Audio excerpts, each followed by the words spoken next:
President Trump's former campaign manager, Paul Manafort, has just arrived at the FBI headquarters in Washington to face charges after being ordered to surrender to the federal authorities.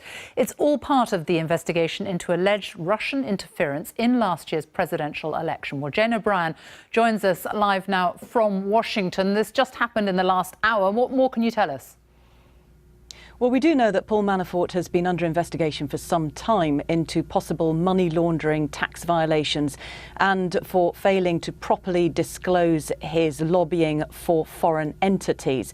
But we don't yet know whether these expected charges relate to Russian collusion, which is the primary focus, of course, of the investigation that's being led by Robert Mueller, who took over the FBI investigation after President Trump fired the FBI director James Comey earlier this year. But whatever the charges relate to, this does mark a significant escalation. And it's an indication that Mr. Mueller clearly believes he has enough evidence to press charges against somebody who was a very high-profile figure in Donald Trump's campaign.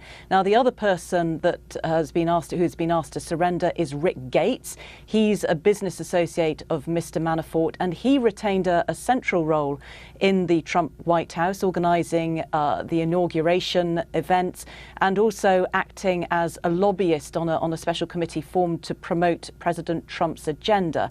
Now, he left that role in April and we haven't heard much from him since.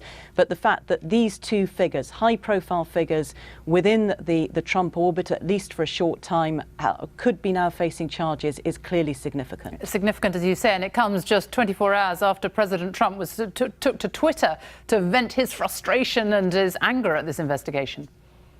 Well, Mr. Trump has made his disapproval of this entire investigation very well known. He calls it a witch hunt. He says that there is no evidence that his campaign colluded with Russia, attempted to sway the results of the presidential election last year.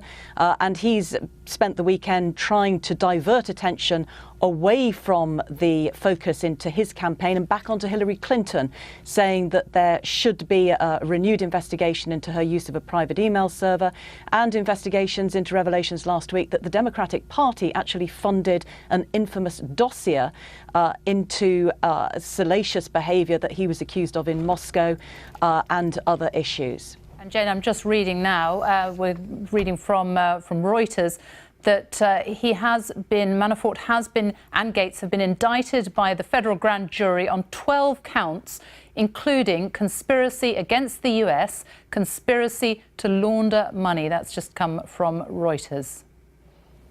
Well, that then does mark a significant escalation, because there we have conspiracy against the US. That is what everybody has been waiting for, that charge right there. As I said, the other allegations were pretty much well known and pretty much aired in Washington. But a conspiracy charge means that Robert Mueller's investigation is moving forward very quickly, very significantly, with its prime focus, which is to find out whether anybody in the Trump campaign colluded with Russia in order to sway the results of the election. Jane O'Brien with that breaking story from Washington.